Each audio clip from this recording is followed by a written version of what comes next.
Hey guys, welcome back.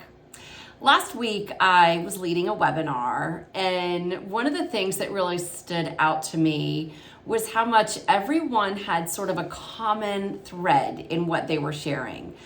Even though one was more about parenting, another one was about a specific phobia, something around money, something around relationships. There was this common thread I picked up on that everyone ultimately was talking about how they couldn't stand the way they were responding.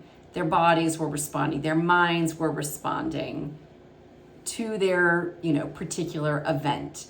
Whether their kid was not doing what they wanted them to do, a boss was not behaving the way they wanted to, whatever the thing was in their lives, everyone really kept talking about what it came down to was, I wish I responded better. I wish I didn't freak out, or I wish I didn't, get so angry, so enraged. And another would say, I wish I didn't get so fearful or so upset.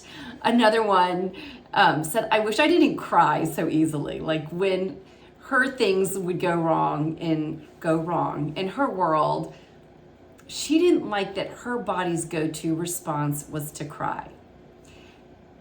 And the coolest thing to see in all this was it's all the same thing. They were upset because the nervous system they were sort of handed when they were born, I'm speaking metaphorically, of course, you're not handed a nervous system, but the nervous system they were born with had some certain programming and conditioning to it.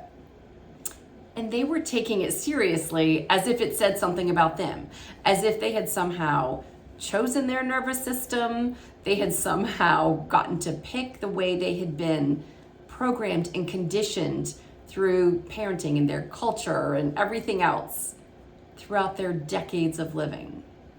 They took it so personally. So it looked like it was on them to try to dampen down or change or somehow make their nervous system responses better. One of them said something along the lines of, it's not that I hate the thing happening. I think it was like a kid-related thing. She said, I just hate that as soon as he does this, without thinking, without any conscious thoughts, without any stories going on, her body just responds. Her blood pressure goes up. Her heart races, her mind spins, she sweats, and she hates that feeling. And I get it. No one wants to have sweaty armpits or racing heart or shaky knees or any of the things that our bodies do when we so-called freak out about things. And then at one point during the call, I said something like this. Yeah, me too. I was born with an adorable level 10 nervous system. I just was. I didn't pick it. I certainly didn't ask for that DNA wiring or for all those generations that came before me that also had adorable level 10 nervous systems. It's just the one I got. I noticed it from the time I have memories from being 5 and 6 years old. And I can recall how something startling or upsetting would happen, and I would notice kids around me not really responding, and so I would try to hide the fact that actually I was kind of freaking out. And I would notice how, as I grew up, like through my teen years, through my 20s, I would notice the same things, like startling things would happen, or people would tell me upsetting news or tell a group upsetting news, and I would kind of glance around and notice, okay, no one else is really overreacting. And then I would think to myself, why do I overreact? What is wrong with me? Until later, when I realized my nervous system says nothing about me, about who I am, about how strong I am, about how resilient I am, about how truly at my core amazing I am. And I don't say that on a personal level. I mean that we, at our core, beyond all this thinking, beyond all this nervous system talk, we're amazing and strong and resilient and designed to thrive even with an adorable level 10, like overreactive nervous system.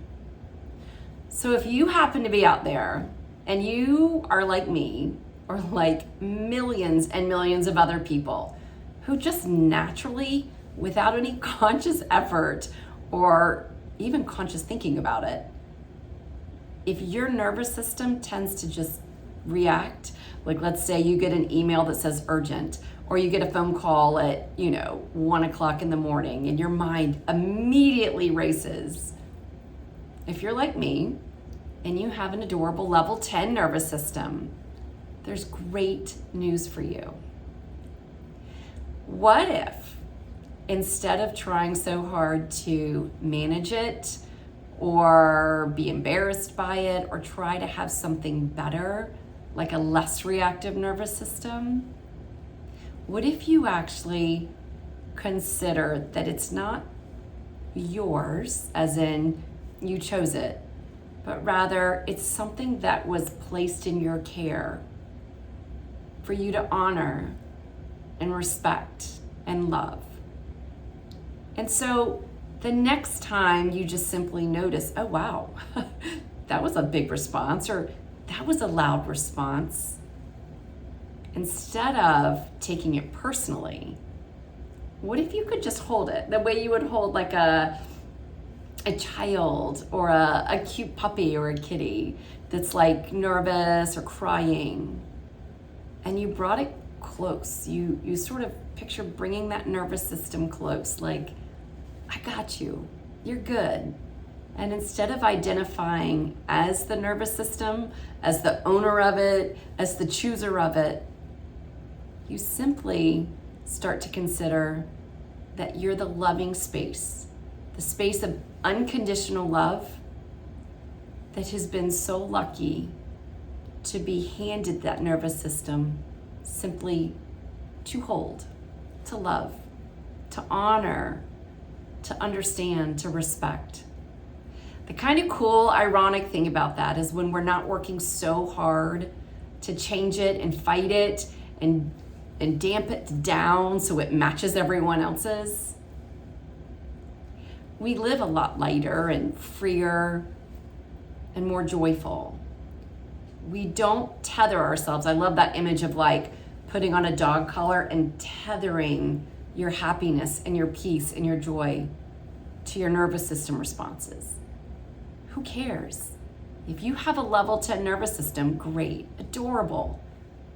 Don't tether yourself. Don't tether your happiness and your true peace of mind to what the nervous system does. Back up.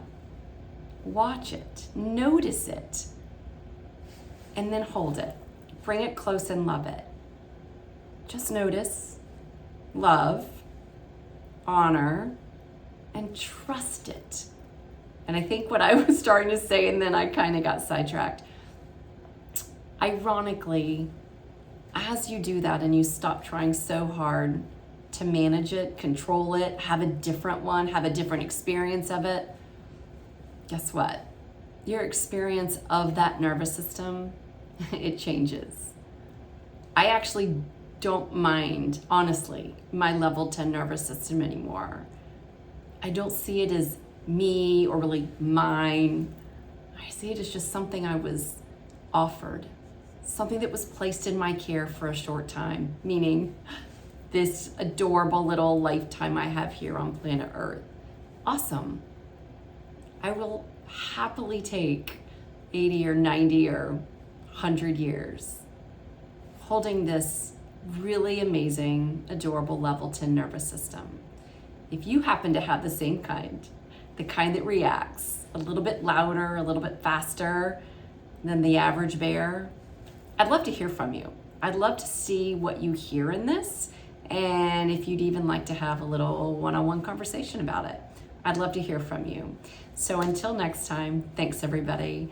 I hope your year's off to a great start, and I am really looking forward to many more videos in 2023. Thanks guys, bye-bye.